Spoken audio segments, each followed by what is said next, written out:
another thing. Yeah, of course Joshua was supposed to win. I'm not nuts, but it's hard to completely just dismiss this guy at this point, Jake Paul, because he's picked his spots. He has been awfully smart. True. It's just business, more money. Only I think the chances of Jake Paul beating Anthony Joshua, I don't know. He's got a very, very low chance. I can't see any way that Jake Paul can win a boxing match with 10, 12-ounce gloves on with Anthony Joshua. Teddy Atlas delivers an unexpectedly bold perspective on a looming showdown between Jake Paul and Anthony Joshua, acknowledging that Joshua, with his vast experience, imposing size, and refined skill set, should logically dominate. Yet Atlas cautions against brushing Jake aside, insisting that the younger fighter's discipline, intelligence, and noticeable evolution since his early bouts make him far more dangerous than critics admit. At this point in his career, Jake understands pressure, uses his quickness wisely, and enters the ring with sharpened mindset. While Joshua remains a clear favorite, Atlas warns that Jake's potential to disrupt expectations is real, turning this fight into a far more captivating and unpredictable clash than many assume. He's picked his spots. He has been awfully smart, and I don't know that he would make that huge a mistake, which it seems like he did. But I am not counting him out. I'm not, because everything I laid out there. Alexander Usyk offers a balanced blend of professional insight and personal sentiment on the Jake Paul-Anthony Joshua matchup, acknowledging that if Joshua truly decides to unleash his power and skill, he has the capacity to seriously damage Jake Paul. Still, Usyk stresses that this bout is driven mainly by business motives, a financial spectacle more than a pure sporting contest, and shouldn't be dissected too deeply from a technical standpoint. He reveals that Joshua has been working alongside Usyk's own team, absorbing their knowledge and training to sharpen himself for any scenario. On a heartfelt note, Usyk refers to Joshua as my brother, emphasizing their strong bond outside the ropes. He respects Joshua's discipline and preparation, but reminds fans that this fight is ultimately rooted in opportunity and earnings rather than the pursuit of athletic supremacy. Anthony killed this guy. Listen, a lot of questions, blah blah blah. Only one my answer. Anthony Joshua is Olympic champion. First. Jake Paul, it's it's a sportsman, YouTuber, showman. Rolls Royce, Fiat. Listen, it's true. Yeah, I'm not. Типа я не обзываюсь. I have nothing bad in mind. Yeah. It's just true. It's business, more money. Only this. So we need to pray for Jake Paul. Yes. I will pray Jake Paul because I want fight with Jake Paul in octagon. Yeah. Do you think that Joshua should be fighting Tyson Fury next year? I want this fight. Yeah, as I want this fight. Listen, if I do, I very як буду сприяти. I will try to help this. Yeah, I will try to help. Joshua is training with your team. This is my strat. Luke Thomas begins by diving into Anthony Joshua's mentality heading into the encounter with Jake Paul, noting that Joshua carries unwavering confidence and fully believes he can secure victory under any circumstances. However, Thomas emphasizes that the stakes stretch far beyond a single match. A misstep or loss against Jake could directly affect Joshua's future clash with Tyson Fury. The heavyweight division is unforgiving, and any setback would shift public perception, influence confidence, and potentially alter Joshua's strategic approach toward Fury. Thomas highlights that Joshua is acutely aware of this pressure, knowing he must not only defeat Jake convincingly, but also protect his path toward elite championship opportunities. Each training session and tactical adjustment becomes magnified under this dual burden, intensifying significance of every move before fight night. Jake Paul were to win, well, I mean, let's talk about this. So if Anthony smashes him very quickly, that's the end of Jake Paul, or at least it seems like a big part of the Jake Paul experiment goes. Right? That's one way that you get it. Or Jake Paul hangs on and does well, in which case it would be huge vindication for him, but it would be a disaster for Anthony Joshua. I think Joshua took this because he feels like he's got a chance no matter what. He can win no matter what. There's reports that his fight with Fury will happen in 26. This would change that if he were to somehow lose or otherwise look badly, right? But they're going to go through with it. They're going to go through with it. They're actually going to do it. I cannot imagine that Jake would win this or even do well. The guy lost to Tommy Fury, granted some years ago at this point, but still. I'm very surprised Netflix is going through with this. Netflix has got a weird vibe on this, right? They are interested in just putting on big events, whether or not they make sense. I'm not sure what that does for their business. I'm not sure what that does for the boxing business. On the one hand, you do have to give it to Jake Paul. Like people said, you got to fight a credible guy. I never thought he'd fight a credible guy. He's fighting a credible guy. That's definitely real. But it's like, it's so credible that it feels like it could be ruinous no matter the result, like no matter who gets it.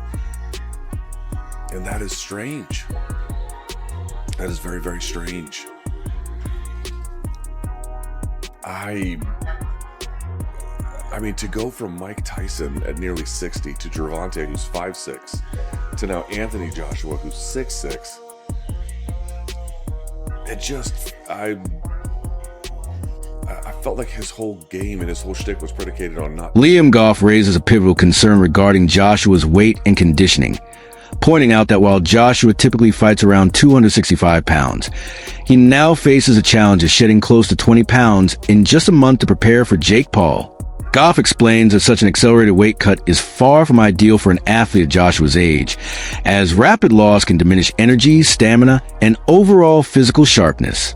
Even though Joshua's team is experienced and undoubtedly cautious, the strain on his body cannot be dismissed. At the highest level of boxing, even minor shifts in conditioning can impact reaction time, endurance, and punch resistance, making this weight adjustment a critical factor when evaluating how Joshua might perform against a younger, hungry opponent. If he wins, that confirms rigged theories. If he loses, he will end up, best case scenario for him, lose and put up a great fight. But Joshua's weight has weighed more than 250 pounds in each of his last 5 fights. But it is believed that right now he is approximately 265 pounds when he took the fight, requiring him to drop 20 pounds for this fight in the space of a month. Now you gotta bear in mind, right, that's an awful lot of weight for someone to lose who's never actually had to make weight. And for someone like Anthony Joshua, who is never normally out of shape. I mean, he's never out of shape. So when Anthony Joshua's weighing 265 pounds, you're not imagining that he's, fleshy or anything like that. You're imagining that he's solid 265. How in God's name at 36 years old, in the space of a month, are you just gonna chuck 20 pounds off you and not have that make an impact? It definitely will. He has not fought more than a year since his knockout loss to Daniel Dubois in September 2024, but Hearn is confident his boxer will make the weight class. There is no weight class, Daily Mail. It's not a weight class, it's a contracted weight. I spoke to Joshua, he was sitting at 265 or something. I told Nikita he was like 290 or something like that. He told BBC 5 Live. I said I'm not interested in balloon gloves, 2-minute rounds, but he did say it was a real fight. I asked him if it was a 10 or an 8-rounder. They said fine to an 8-rounder. They said the only thing is that Jake would be about 220 and they want Joshua to come down in weight. He's a heavyweight, he's not cut weight before, they said. Look, we're not being funny and it's not that we need an advantage, we obviously do, but we need you to have some disadvantages. So that's an advantage. It's like Eddie Hearn saying, well, Chris Eubank Jr. wasn't disadvantaged by the rehydration. While many fans and media outlets label this matchup as mere entertainment or spectacle, experts examining Joshua's training see an entirely different picture. Observers note that Joshua is preparing with total professionalism, his movements crisp, his sparring intense, and every drill executed with seriousness and intent. There is no sign of him coasting or treating the fight casually. Even if some insist this is solely a money-driven event, those inside the boxing world recognize that Joshua's mindset is incompatible with anything staged or effortless. His focused preparation shows he expects real pushback from Jake Paul. Meanwhile, public conversation often highlights Jake's confidence, especially his belief that Joshua might be vulnerable, suggesting Joshua could be chinny or susceptible to early heavy shots. So surely Lewis Crocker would be the easiest fight to make. Yeah, but I think, as I said, we promote both fighters. We want to look at the best individual opportunities for both of the fighters we represent, for both Crocker and Conor.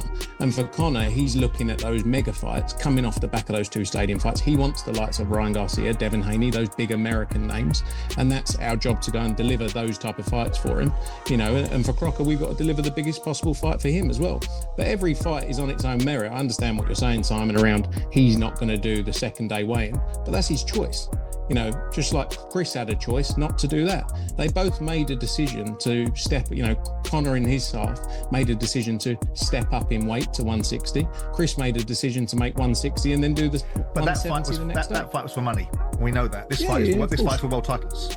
So there's a difference. Conor Benn stepping up to 160 and losing to Chris Eubank doesn't damage his career unless he gets badly hurt, because it's a shot to nothing. Well, I tell you what, Frank, one fight we know next month that is for money, as opposed to boxing and boxing merit, is Anthony Joshua against Jake Paul. How much are the boundaries of safety, Frank, being pushed for entertainment purposes here?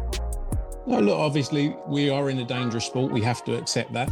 And obviously the people looking after Jake Paul, if I was managing or promoting Jake Paul, would I say this is the right move for Jake Paul? Probably not, being completely honest with you. But he's put himself in a position, was Jake Paul Mike Tyson a sensible thing to do? To a 58-year-old man, or 60, I'm not sure what Mike is, but was that sensible? Probably not, and I would have said that at the time. But it's the world we live in now, and the reality is a lot of people are going to watch it, but we also at the same time have to make the sport as safe as possible and put everything in place around it to ensure that. And that's what the commission, the Florida State Athletic Commission, will be doing, as will the promoters of the event. So, Frank, not to finish on too much of a negative, but it begs the question, if Anthony Joshua ends up inflicting considerable damage on Jake Paul, how much does that reflect on you and Matchroom? I think we go into the fight, we got offered a proposition to do this fight.